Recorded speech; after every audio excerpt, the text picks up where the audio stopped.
grab your beverages and turn up your interweb. Solving the world's problems 12 ounces at a time. It's Dudes and Beer.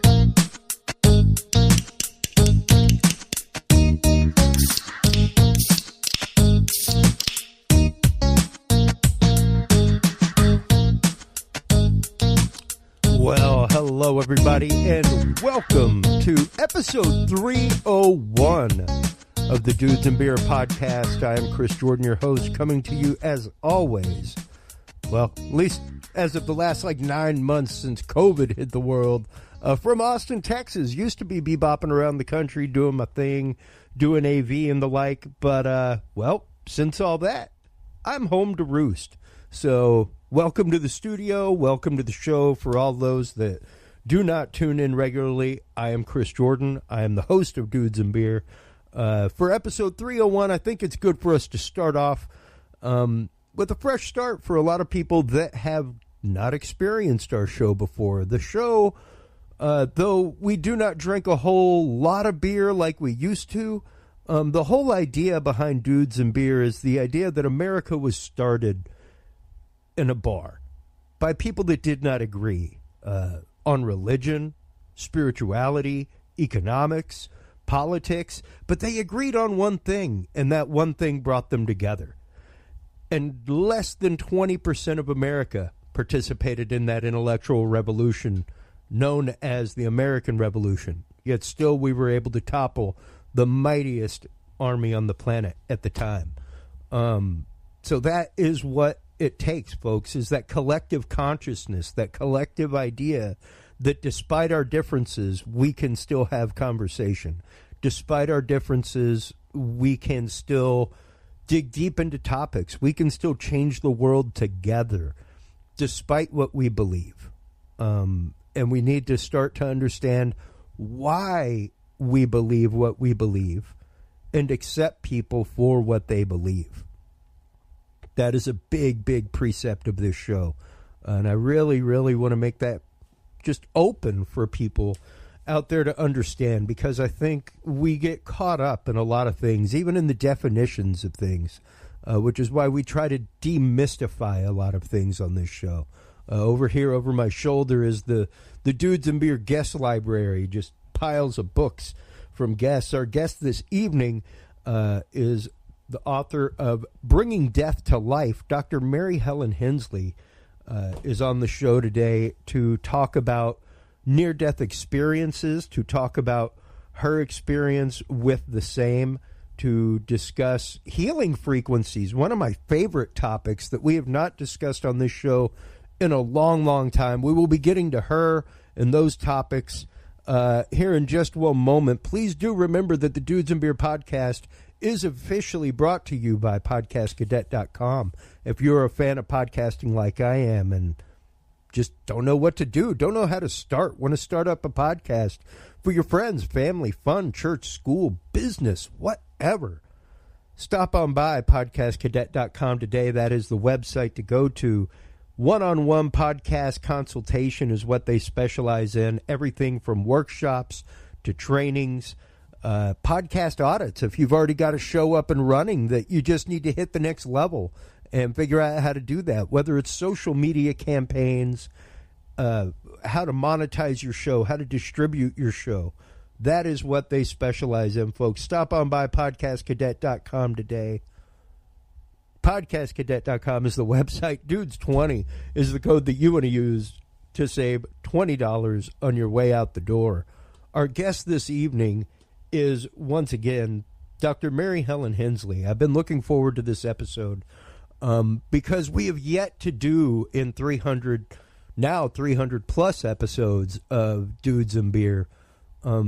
We've done episodes on past life regression. We've done episodes on past life encroaching on present life. We've done episodes on hauntings, exorcisms, all kinds of stuff. But we have yet to dip our toes into the waters of near-death experience. And this is something that I have been fascinated with and so interested in for the better part of half my life right now. Welcome to the show, Dr. Hensley. How are you today? I'm great, thank you. I appreciate you having me on the show. Absolutely. Like I said, I have been thoroughly looking forward to this because this is a topic that a lot of the reason I have some of the guests on the show that I do, like Sev Talk, who communicates with interdimensional beings, people like Aaron Montgomery, who are alien abductees and have had experiences, people like our guests a couple weeks ago, who deal with past life. I myself have had an ecstatic experience in my life that is truly beyond words. I can explain feeling to people, but I can't explain to them in words like I can, like the same way that I can the vista of a sunset over Rome, you know? And it's strange to me that this moment in my life that moved me to be the person that I am and take the journey that I've taken, I cannot explain to people. And to have had an experience with the other side, I mean, at least my understanding, we'll get into that here in a minute, to have an experience like that with the other side, with a near-death experience, I guess let's kind of start at the beginning and how all this came to be for you and how your realization of the near-death experience came to be. Well, I just celebrated my 29th rebirthday on the 14th of yeah, and I call it my rebirth day because the first birth is the one that your mama has, bringing you onto the planet, and second birth is the day you actually wake up. And so December 14th, 1991 was really that day for me. Wow. If you want to start at the beginning, we can take it all the way back to the womb. Oh, well. We don't need to go back that far, do we? You'd be surprised. Okay. You'd be surprised. All right. Well, Yes. take as far back as the journey needs to go then. I'm going to take you there. My mother was pregnant with me. I was the fourth child to come along, and I was a big surprise. And when she was pregnant, she ended up getting the German measles. And so she and my father were called into the doctor, and they were told, this baby's not going to be okay. You all need to get your head around that now. You're over 40 and you're in the first trimester of pregnancy and have the German measles, and this is not going to work out well. And so off my parents went with this kind of devastating news. And my father was a minister. He was many things. He was a big American football coach and a very motivational individual in our community, but he was also a minister. And so during the course of my mother's pregnancy, he had what he described as a celestial visit, which is interesting terminology coming from a church man, because he didn't say it was like a visit from the Holy Spirit or angels. These were celestial beings, because he literally didn't have the words to describe what they were. They were light beings that came and took form and spoke to him. And so and it was mind blowing for him. But what they said was that not only was his daughter going to be okay, and remember, this is back in the 60s, so we don't have ultrasounds and gender reveals and all that kind of stuff. Yeah. So not only was his daughter going to be okay, but that she was going to come in with some unusual abilities. And so from the time I was very small, my dad always used to refer to me as Promised. And that was actually how I got the title of my very first book. Because if ever I had things that had gone wrong or something happened at school or I was feeling down, he would always sit me down and remind me that I was promised. And he was referring to this visit that he had from these celestial beings. Sure. And so, of course, I was born, and other than the fact that I'm slightly unusual, everything that one would hope is normal with a child's birth everything was fine. And so my parents were always kind of hanging out, waiting for the next part of this visit that he had to come to fruition, which was these unusual abilities. What were they talking about? The baby was okay. They were just so relieved. But they were always kind of watching. And so when I started talking, that's when it started getting interesting, because my best friend as a child and to this day was my grandfather, Dr. Garland Clark. He was a surgeon from Kentucky, and he was my mother's father, and just my very best friend. And he was so wonderful with me, and he would put me to bed most nights, tell me my stories, and we spoke about things that you just don't hear parents and children or grandparents and children talking about. We spoke about purpose and meaning and why we were here. And he would take me places, very unusual places. So when I turned about 4, we had a conversation, my mother and father and I, because my dad was about ready to crack. And he couldn't take it anymore, because I would always come in and I'd talk to them about things that Judge, which was what we called my grandfather, that Judge had told me, or places he had taken me, or people that my parents would have known that Judge knew. And so we sit down, and I called it the kitchen table talk. And my father had this big, deep, preacher's voice, a big booming voice. And he said, "Sugar, do you know the difference between alive and dead?" And this was when it all got really wild, because my grandfather, Judge, had died when I was 1. And so these conversations that I was having with him, and these things that I would know that only he could have told me, my parents are now having to digest the fact that they know that I couldn't possibly have known otherwise unless Judge had told me. But they also knew that Judge had been dead for several years at that stage. So this was when my parents decided that this was a wonderful gift. This must be what those angelic or those celestial beings were talking about. And that it was a wonderful gift, but let's not talk about it outside of here. And so this was the first kind of restriction that was placed. And I know my parents had great intentions, and they didn't want me to get hurt, or they didn't want anybody to take advantage of me. But it was at this stage that I really began to realize that I was different. So that's actually how it all starts. So as I grow up, as a child, I was extremely attracted to old people. My friends were off playing, and I would play with my friends and all, but I preferred to spend my time with old people. I loved the elderly. I wanted to go to the nursing home. I wanted to hang out with them. And this was because what I could see was not just them. It was so interesting for me to watch, because I was seeing things. I was seeing other people, other beings, because to me, they were as real as you are sitting on the other side of this screen somewhere in Texas. And I'm presuming that you're flesh and blood and that you're in a body, but I can't see you. I can't touch you. And so to me, it was just another form of being. So when my parents would try to describe the fact that Judge no longer had a body, it was quite perplexing to me, because it was just another form of reality for me. And so they would explain that this isn't how most people see the world around them, that they didn't see people who weren't wearing a body. So it was interesting times for sure. And, then I started being able to know things before they would happen. I would know if somebody was going to die. And of course that was great crack, because my dad was the one writing the eulogies, and I'd come in and announce that somebody was going to die next Tuesday, and he better get cracking on that eulogy.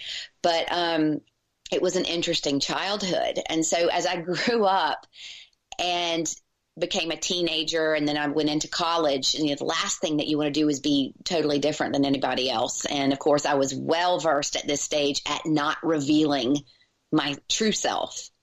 I could blend in and be just like everybody else when I wanted to. And then I had this whole other world happening simultaneously. So when I was in college, I wasn't utilizing any of these gifts to do anything but just amuse myself. They were kind of parlor tricks. I was a cheerleader. I would write down the score to the basketball game and stick it in my underwear drawer, and I'd go cheer at the game. And then we'd come back and crack open the beer with the dudes and pull out that envelope, and there was the score to the game. And we'd just laugh and drink another beer. And so by the time December 14th, 1991 rolled around, I had just graduated from college, and I'm from the South. And in the South, if you're still dating the same guy that you were dating in college, your parents are making plans, and there's china patterns being picked out and silverware and crystal. And you would move to where your sweetheart came from. And so my sweetheart was from Charleston, South Carolina. And so I moved. I was from Virginia originally, and I was in school in South Carolina. And so I moved to Charleston, and with my big college degrees, I couldn't get a job doing anything other than mopping the floor at a sign company to start out. But it was a wonderful environment. It was awesome. The people who owned the place were absolutely wonderful because they really taught me that you needed to learn business from the bottom up. You had to have the same amount of respect for what every job held and how important that teamwork and community within the workplace was. And so I am on my way to the Christmas party. So remember, at this stage, I've gone 21 years, and I've got some pretty extraordinary stuff happening in my life that I'm doing absolutely nothing with. And I leave my apartment to go to the Christmas party at work. And it was Charleston. It was still hot, and I was wearing Bermuda shorts and a Santa Claus T-shirt. And I was about a mile or two away from home, and I was sitting at a set of traffic lights that were at an intersection of a major highway, Highway 17. And I sat at my red light for quite some time. And then when it finally turned green, I started across the lanes of traffic because I was going to be turning left to go towards town. So I made it across that first lane and that second lane, and I get to that next lane, and I look left, and this was literally the metaphorical and the metaphysical crossroads of my life, because that's where everything changed. Because at that moment, everything just slowed down to a snail's pace. And I find myself sitting there looking at this car creeping towards me, realizing that I'm getting ready to die. And what was so fascinating is because being a preacher's daughter, you have all these kind of preconceived notions about what death is and what actually happens. And nothing like that was happening yet anyway. And I could hear this sound. And there was this low drone, this low vibration, this low frequency playing in the background around me. And as I sat in that sound, I suddenly realized that I had a choice, and I could stay in my body and experience the impact if I felt like there was something I needed from that, or I could take off out of the body before the car hit me. I was going to die either way, but I could choose the way that I wanted to do that, what was going to serve me best. I was completely in control, and this was just crazy because this is absolutely nothing. Like, they didn't teach that in Sunday school. So I took option B because, like, that car was, before everything started slowing down, it was going really fast. The police estimated at 75 miles an hour. So I made my choice, and whoop, out I went. And next thing I knew, I was witnessing everything below me. And it was at that stage that drone, that sound is still in the background. And once I was up and out and I was looking, everything sped back up to normal speed. That car came plowing towards me, T-boned my car into the driver's side. My head went out the driver's side window. I broke my neck. The seat folded up, glass shattered, windows blew out, and my car is spinning around the intersection. I'm just like kicked back watching this.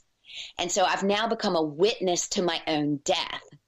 And it was absolutely crazy because not that I'd ever really thought about what was going to happen, but I certainly didn't think it was going to happen like that. So I'm certainly not digging back onto some preconceived notion of what's going to take place because that was not it.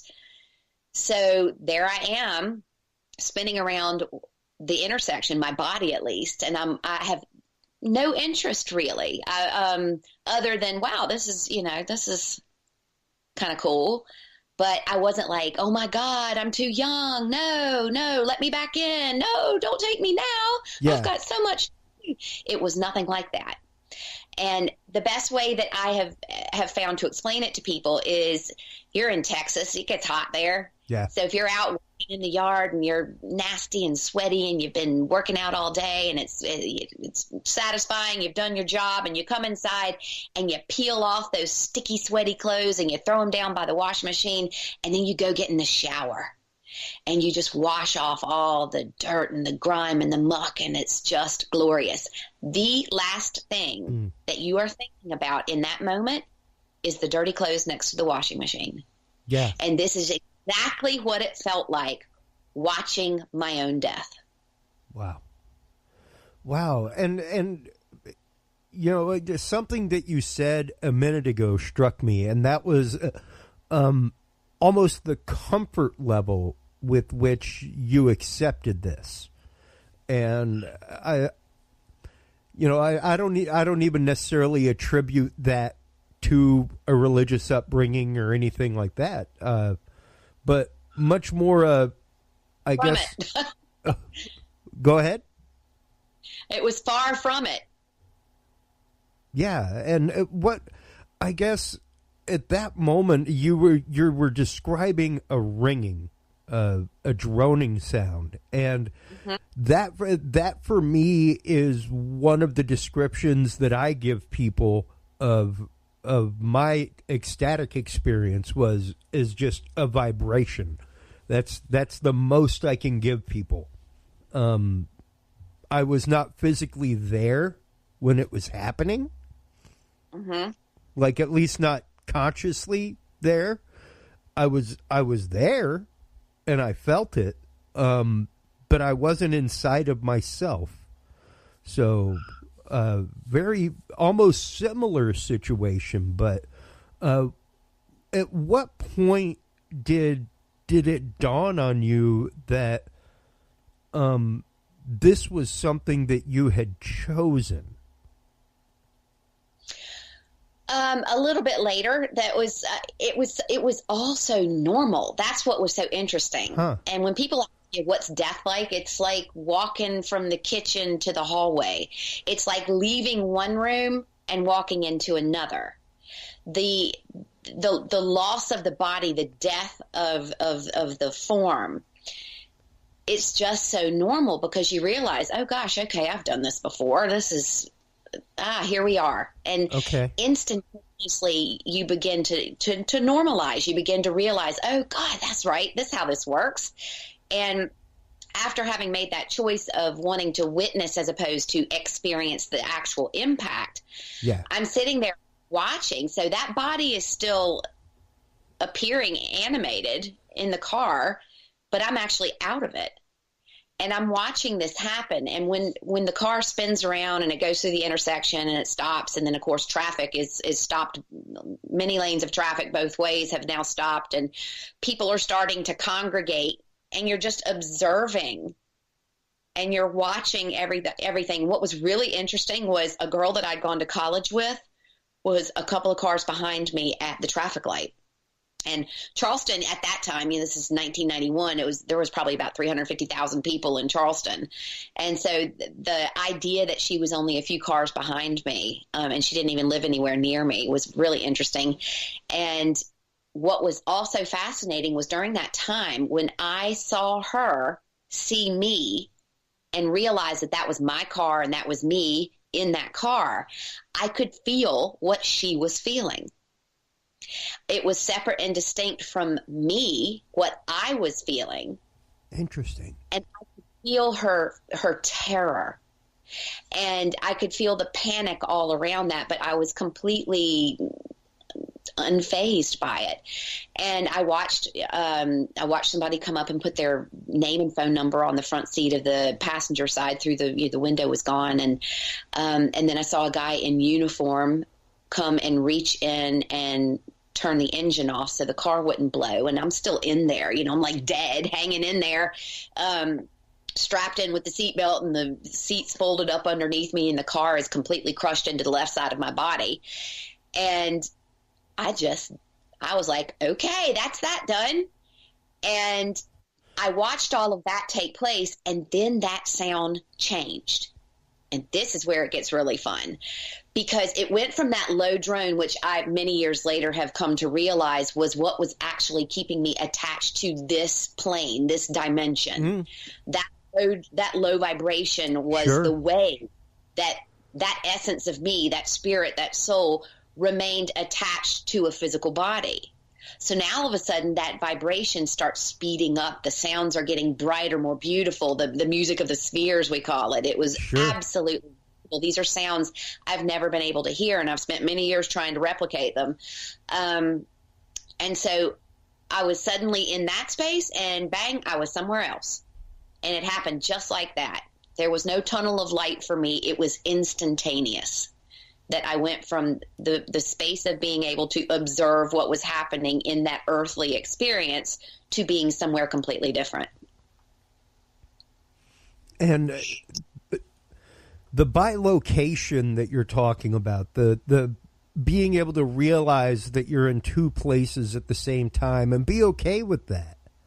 The fact that it wasn't like a fractured consciousness. It wasn't like you were experiencing something and remembering the rest is something else. Right, exactly. Well, I was getting ready to get a big fat lesson in that. After I sat in that space, and I'm just being, and I was absolutely not in any kind of distress whatsoever. It was very, very wonderful and very, very normal. And it was like taking that shower after being outside, being hot and sweaty, and washing off that last 21 years. Woo! That was a while. Some of that I'd love to do again. Some of it, I don't think so. But you're just bathing in this glorious light. And then it changed. The music is still playing all around me, those high frequencies, those beautiful tones. And all of a sudden, I'm very aware, by the way, at this point, that I still have some kind of form. I don't have a body, but I'm very aware of who I am. So my consciousness of the life that I've just left, completely intact. Only I seem to be becoming smarter by the second. Like I'm starting to remember stuff. And all of the contractual agreements that I agreed to before coming here went out the window. And this is the easiest description for this kind of thing is like, if you and I sat down for a friendly game of Monopoly, you and I both know that I'm not going to buy Park Place with a $500 bill that's pink. That's not happening. But we suspend reality temporarily and go and immerse ourselves in that game, and we abide by those rules. And so once you put the game aside and you go back into your regular life, those rules no longer apply. And that's exactly what it's like when you land in that space. It's that, okay, I remember what I was doing there. Oh, God, that's right. We stuff ourselves in that little meat suit. We only get 5 senses while we're there. Oh, yeah, that no longer applies. And when you realize that, suddenly your memory starts to return. That veil is lifted, and all of those rules and regulations are just gone. And you remember how it all actually works, and you remember completely why you went. And so I'm in that space. All this is happening. I'm remembering just at lightning speed. And then the atmosphere in front of me starts to take shape. And this was crazy. I've tried to describe the color. It seems silly to even try because we don't even have the colors here. But it was like this kind of rich golden caramel color with this pearly sheen to it and turn into shape. And out of that step these or float these two beings. And I'm sitting there and I'm looking at them, and they were just so wonderful. And they looked like elderly gentlemen to me, because remember I told you as a child, I just love the elderly. And so the powers that be must have decided, there you are, freshly dead. Let's not freak her out too much. So let's put something in front of her that she can connect with. And so these beings step forward, and they wait and they wait. And I'm looking at them, and I know I'm supposed to know who they are. And then suddenly it dawns on me. And I realize that these are my guides, my guardians, that we all have them. Oh my gosh. Oh yeah, we all have them. We're never, ever, ever, ever, ever alone. No matter how alone or separated or disconnected we feel, we're actually never, ever alone. They're always there. And it was the homecoming of all homecomings, let me tell you. And it was just so incredible. And after we connected again, and they allowed me the time to realize who and what they were, I had what, we call it a life review. It sounds so cheesy. But this is the most fascinating part of it all to me, because you want to talk about mind-blowing stuff is already happening. My brain exploded. That consciousness went, oh my God, yes, I remember now. That whole construct of time that we have there, oh God, that's not even real. Because here I am, and it was like being in the middle of a cinema, like one of those IMAX 360-degree cinemas where it's all happening around me. So I'm not watching my life in the 21 years I've just left behind as Mary Helen happen in chronological order. It's not like marching forward from 2 to 3 to 4 to 5. It's happening simultaneously. Mind blown. Yeah. And I am watching myself get lost at Virginia Beach at 5, while I am learning how to drive at 15, while I'm getting my very first dog at 11, while I'm drinking too much at a party and end up in a gang rape at 17, when I'm getting my acceptance letter to college, when I'm cheering at a basketball game when I'm 12. I mean, it's all happening at the same time. And suddenly it makes complete sense. Because I always said, boy, but there better be a movie when I die, buddy. You better believe there's a movie. And the movie's all happening simultaneously.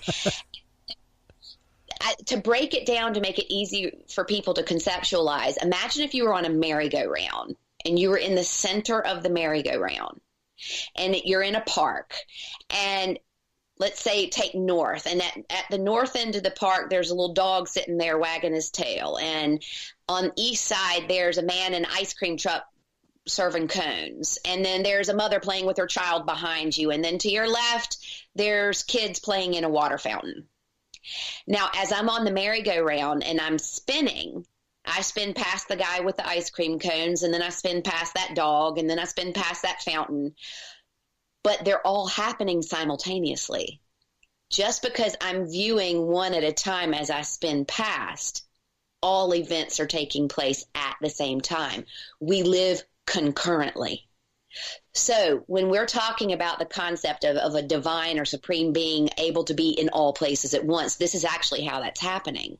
When we talk about past lives, I am guilty as charged for speaking to my audiences and trying to break it down into a way that they can digest, because it's pretty that's a tough pill to swallow. It's a complex issue. It's a complex issue. Yes. And there you go. Yeah. Well, and that's just it. It's like I try, because a lot of the reason I have people like you on, Seb, Talk, Aaron, like I said before, is because I want to understand other people's filter. I want to understand the unique way in which they view the world because of the experience they've had. And that's just that's just a quirk in my psyche. It's just one of those things, like people who have had experiences like that fascinate me, and I guess it's because I myself have had my own experiences like that. where, yeah, when I tell most people about them, they look at me and go, yeah, all right, buddy. You know, I mean, like when I tell, like I spent my first year in college as a seminarian, studying to be a priest. And, you know, of course, I'm married, I got a kid. I obviously did not follow that path. But I taught people spirituality and religion for years afterward. I was assistant youth minister, all kinds of stuff. And I was deeply involved with helping people on a spiritual path because I felt called to it from my experience. And that's a big reason why I still do this show, is because it's just a continuance of that mission for me. It's all knowledge with a capital K. It's all not truth with a capital T, you know, and without understanding these things, without taking the moment to hear a story like yours from your mouth, Dr. Hensley, I think that we as people do ourselves and the world a disservice when we brush these things aside. And that's whether you have a spiritual background or a scientific background or not. I'm just one of those people that thinks that knowledge is a great thing. Me too. Learn as much as you can. Keep reading. Don't stop. Exactly. Trying to learn. And it's interesting said about the filter, you know, that people are seeing it through their different filters. Well, sure. What the big aha in that moment was, oh my gosh, we're all fractals of the same whole. Yeah. So when we talk about the divine being in all places at once, that's actually that essence of who we actually are that has shattered into a gazillion pieces and is walking around in this plane, and you know, not to mention all the others that are out there, but in this plane walking around in 8 billion plus costumes, viewing the world and the experience of being on Earth through 8 billion plus different sets of eyes and different sets of filters. Yeah. And that's how we see all things at once. And so that's really where that old truth, you know, do unto others as you do unto yourself. It's because that's what you're actually doing. Yeah. You are literally interacting with another piece of yourself, just dressed up in a whole different outfit, raised in a different set of circumstances, you know, with different criteria, as to what value and worth mean, and with a different agenda on living. But ultimately, we're all part of that same whole.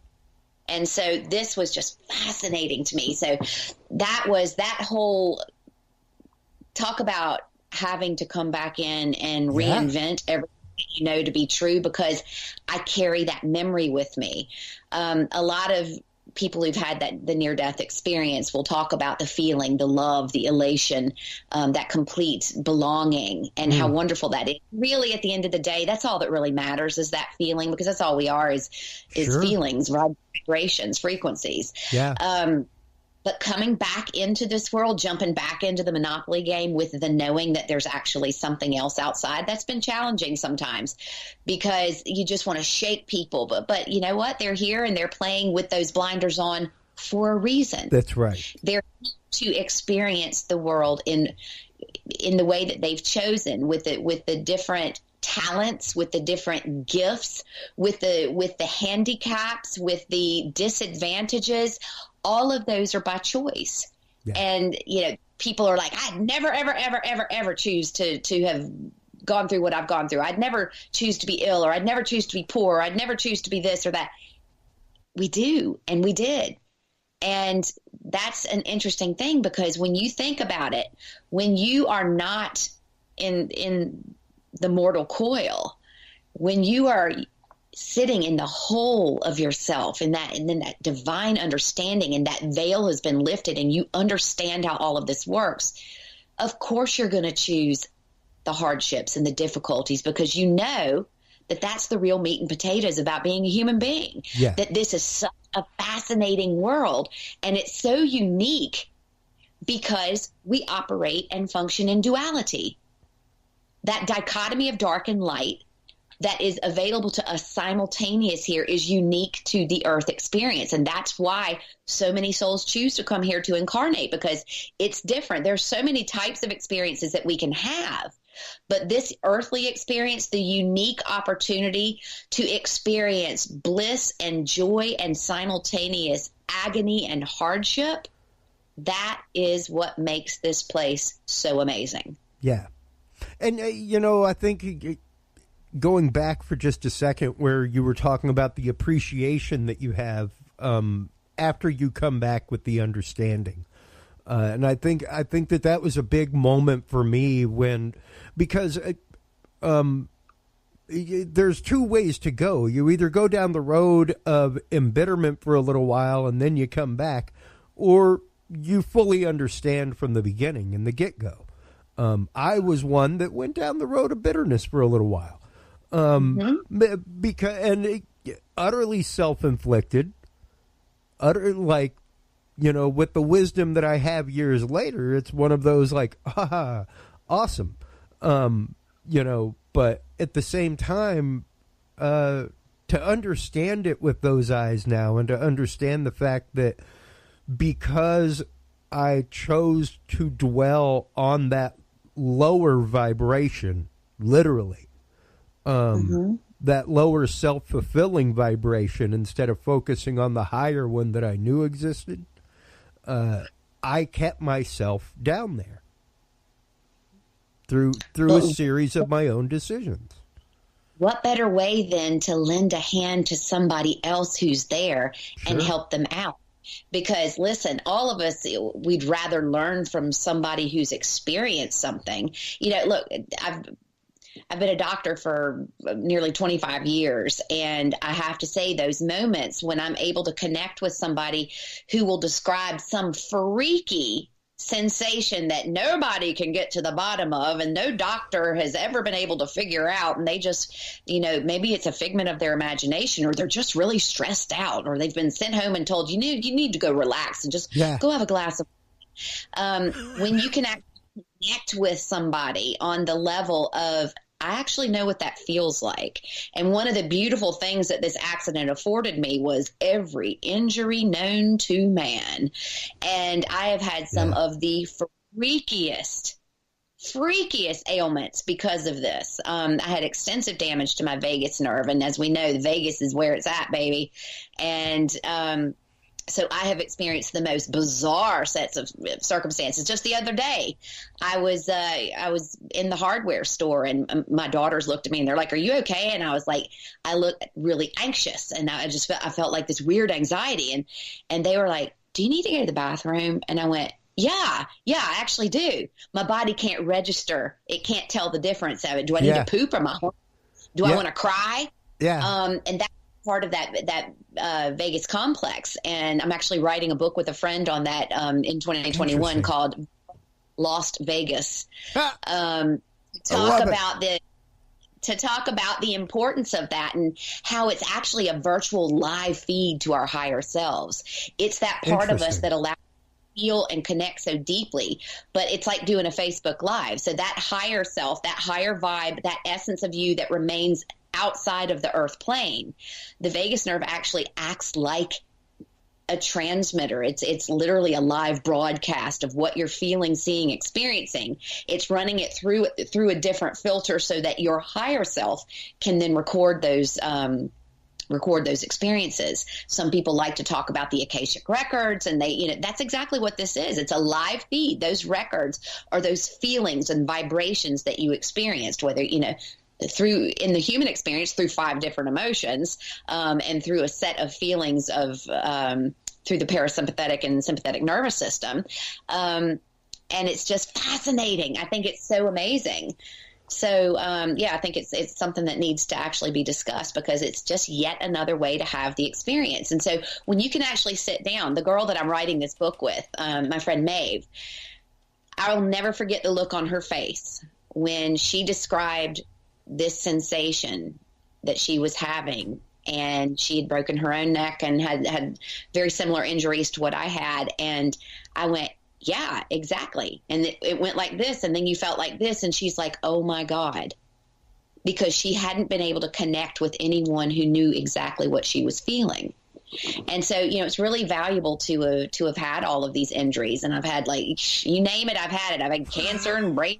Wow. I've had it because that's how I've chosen to use this body, because it allows me to connect with people, because I value my body. Of course, I value the fact that it helps me to navigate and traverse this human experience. But I value it very differently than I would have as a 21-year-old. Just my big and the boobs perky. That whole thing kind of goes out the window. You see yourself in a completely different light. You realize that rather than trying to reach this perfect body, as you move towards having your enlightened spiritual experience, that your body's actually working for you, that it is perfectly designed to allow you to interact in a sensory infused experience with people around you, with feelings around you, with all of the atmosphere that we live in, with different challenges, with different exciting things. Yeah. Body is designed to literally respond to those things, and it is the best truth meter that we could ever have. Oh, absolutely. When we're not on course, when we're not doing what we ourselves came here to do, the body will go ding, ding, ding. Hey, pay attention. Yeah. And it could be in the form of a pain. It could be in the form of an illness. It could be in the form of a mental health issue. It could be, it's incredible what it does. But we don't like to be uncomfortable anymore. Yeah. We have become so lazy when it comes to being uncomfortable. We'll pop a pill. We'll do whatever it takes not to experience pain. Pain has become the enemy, when in actuality, it's part of that beautiful mechanism of that truth meter. And well, I'm just always tell people, especially like in chiropractic, when they're coming in and they're like bent over backwards and they're I can't move. That's all that. I'm like, what is that trying to tell you? Yeah. How did that happen? And 9 times out of 10, it was something. It wasn't necessarily that they lifted something too heavy or tripped and fell or something like that. Somebody might have buried their father last week. Somebody might be having serious issues at home with a spouse. It's that mind, body, spirit connection that you realize is so important on all levels. No one is more important than the other. Well, and it's interesting that you bring that up, because that absolutely transitions us into the second reason that I brought you on, which is your work with healing frequencies. And I myself am a practitioner of such things. I use music like that. One of the albums that, oddly enough, my wife enjoys going to sleep to is one that I wrote a few years ago, Pranathana, which actively uses the pure tone of each chakra behind the music. And I've been using this for years for my own use, and been putting it to music, and it's always been fun for me to even use psychoactive frequencies in the background of other music to purposefully make people uncomfortable. Things like that, well, to literally help exude an emotion that I am trying to get across with a piece of music, and when they go, wow, that made me feel really uncomfortable, I'm like, good. Like it was supposed to. It was supposed to. And for me, it's always come down to the point of, like I was saying a while ago, once I realized that I myself was keeping myself from success and from being a better person for myself, for my family, because I dwelt on negative energy, because I dwelt on negative frequencies, things that happened that were something that was just passing had I let it just pass and move on. And even... Go ahead. You set up camp.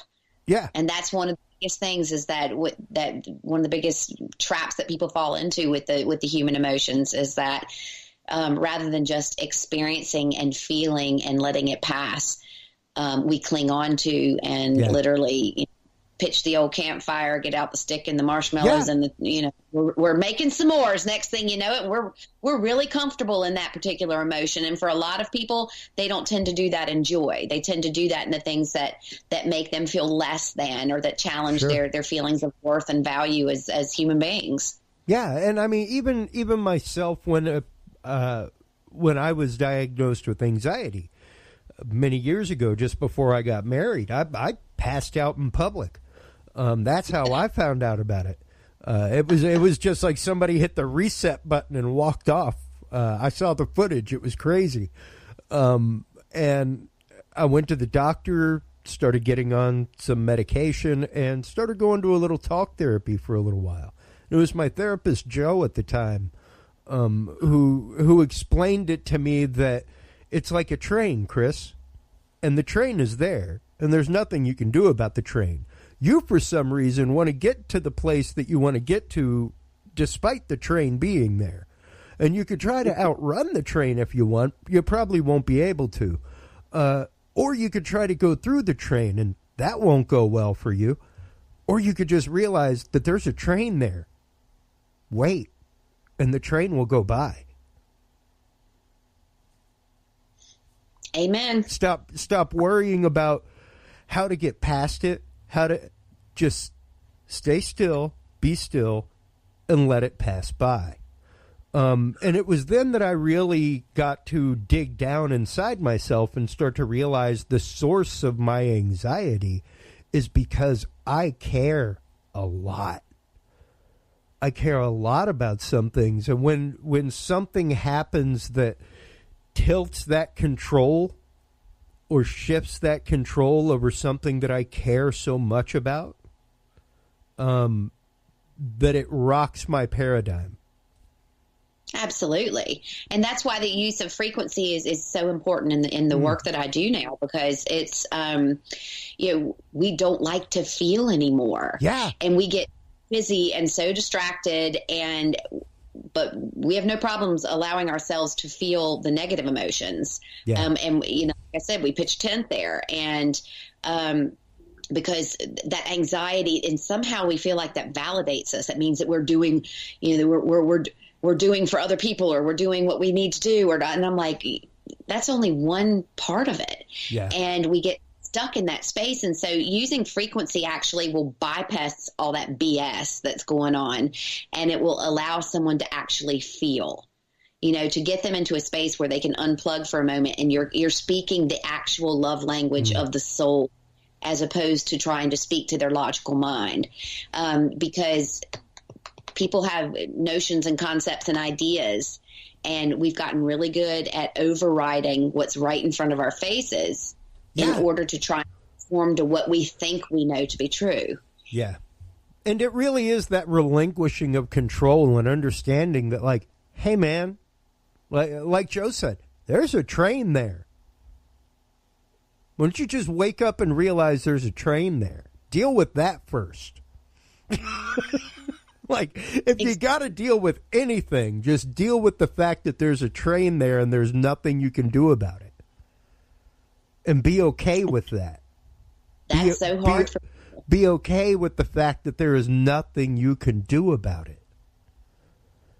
And letting go of control is so difficult for people. And the funniest part of the great big joke is that you're literally in control of all of this. Yeah. And when people learn how to use frequency in their everyday life, when people understand that there's literally a frequency for every human organ, for every chakra, for everything that happens within the energy field, the mind, the body, the spirit, all of it, every emotional state, everything has a frequency. And when you learn how to utilize those frequencies, life changes. And you realize that you literally have there's a blueprint, there's an outline, there are tools available to help you completely change the way that you're experiencing the world around you. And that's why I love the work with frequency so much. It started for me after the accident. I ended up I just came back hardwired differently, and I have synesthesia. And so I hear cancer. I can smell death. I can taste someone's emotional state. It is, and unless you've ever experienced it sounds crazy, and it is kind of crazy, but that's the way that the world works for me. And so I've been able to utilize that with people, because when I can hear something going on in the body, it's no different than if I have two guitars in a room and I pluck the E string on one, the E string on the other guitar is going to vibrate. And so if I can go in and I can match frequency with that altered DNA, with that genetic mutation, with whatever it is, with that depression, that anxiety, if I can go in and match pitch with that, and the body is finished with it, if the body has accomplished what it needs to in order to assist the spirit in what it's here to learn, and it's ready to let that go, you can annihilate that with frequency, literally on the spot. And that's the big miracle. Well, let's get into that for a moment. I have this track here. Let me see if I can bring it up. I can't tell if I'm muted or not over there. Whoop. I see what's wrong. There we go. This is a track that I have written for an upcoming album that I am working on that incorporates theta frequencies in the background for deep meditation, relaxation, things like that. And also incorporates you may be pretty familiar with it, the sound of a cicada in the background. That to me, like the rhythmic sound of cicadas in the trees, is one of the most relaxing things in the world. And I mean, this video also goes on with all kinds of crazy hypnotic stuff, everything else, kaleidoscopic videos going on with it, all kinds of things. But it's something that, like I said, I have been incorporating into my music and using for myself for years, and trying to expose people to and have them understand the concept of entrainment. Exactly. I was very blessed to years ago meet a fella in Los Angeles called Greg Papania. You'd be fascinated with all of his work. It's signsmusic.com, SINES, Signs Music. And so it was great because I was able to, when Greg and I are the best of friends, and I was able to approach him and go, look, I need this. I need to be able to run through the organs in 6 minutes. I need to be able to do this. I need to be able to do that. And he's just like, bang, turned it out, because he understood the music that he uses. He's gone out of 440 into 432. Yeah. Understands the concept of how music and the way that we listen to it can become a completely immersive experience. And it's like I was just telling you, I have an upcoming audiobook, Understanding is the New Healing. And it's the first one in Audible history that uses these frequencies, because I'm sharing stories from 20 plus years of facilitating healing sessions with people. So, this one might be about a past life. This one might be about someone's experience with cancer. This one might be about suicide. And behind each of those stories are not only the brainwave states to allow them to really engage with the story, but the frequencies that immerse them into the feeling of the story.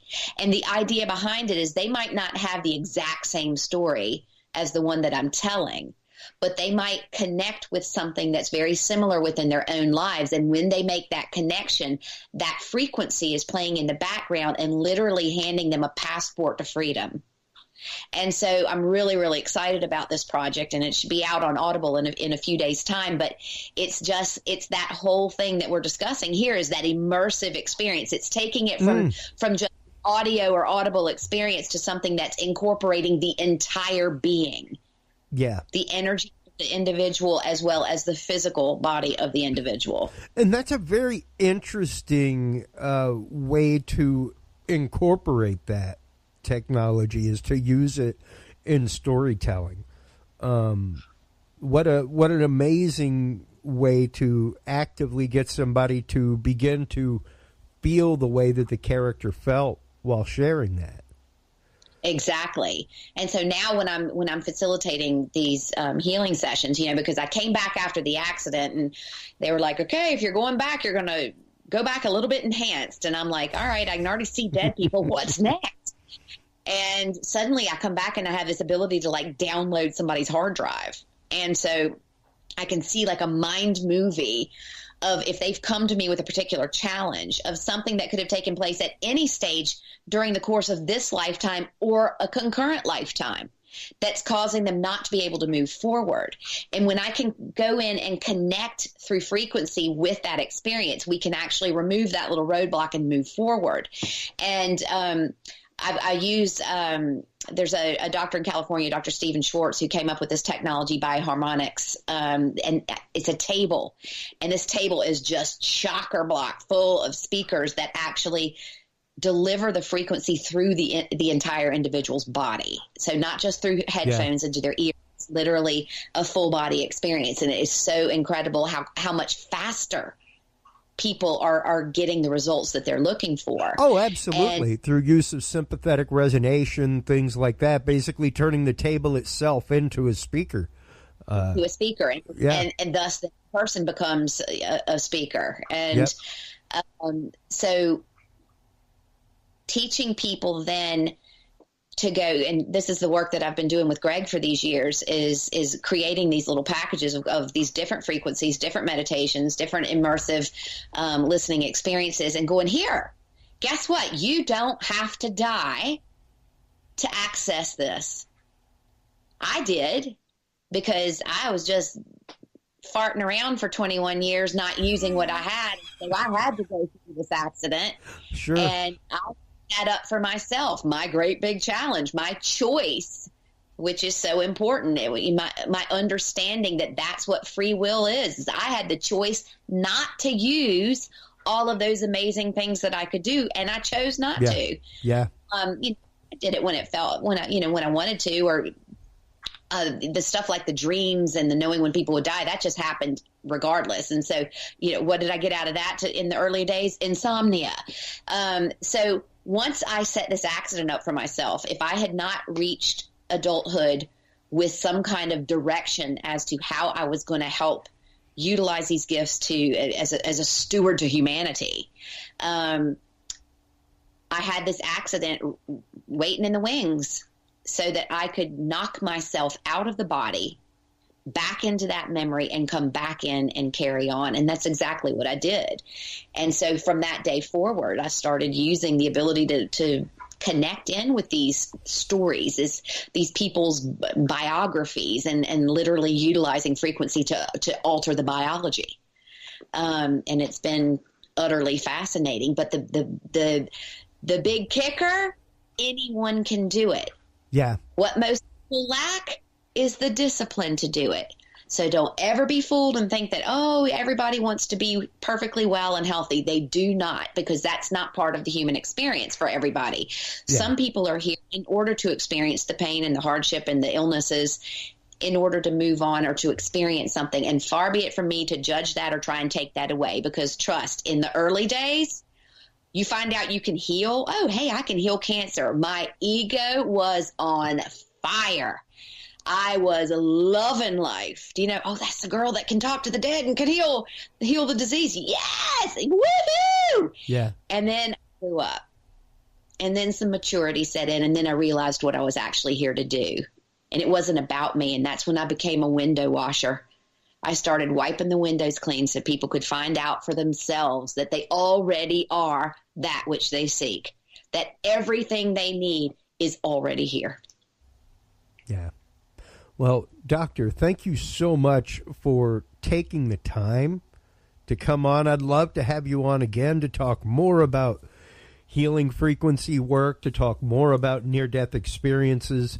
This has been a fantastic conversation. I have thoroughly enjoyed the parts of bringing death to life that I've read so far, and I cannot wait to finish the book, as well as get Promised by Heaven and Understanding is the New Healing. Those are all available on the Dudes and Beer store, everybody. We will also be adding the new Audible book. What is the name of it again, Doctor? Understanding is the new healing. Great. Yeah. Once that is available, please do send us a link, and we'll make sure to add that to our store as well. So your whole oeuvre will be available for our audience. One final time, shameless self-promotion time, Doctor. Tell them where they can go other than the Dudes and Beer store to find your books, to get healing work done with frequencies, to find out more about the work that you do, everything else. Where can they go? One-stop shop. It's MaryHelenHensley.com. That is the way I like it right there. Somebody that has their website, and that's where they point everybody. I could do whole episodes and have on that on my other podcast because it is so important. So I'm glad to see that you have those horses wild under rein already.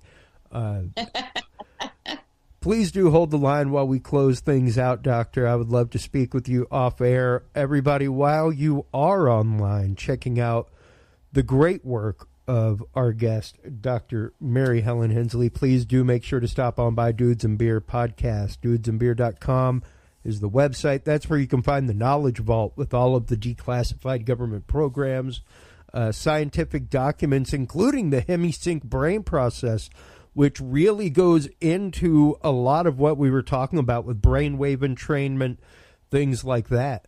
Go check that out. Dudesandbeer.com/knowledge is how you can get to the Knowledge Vault.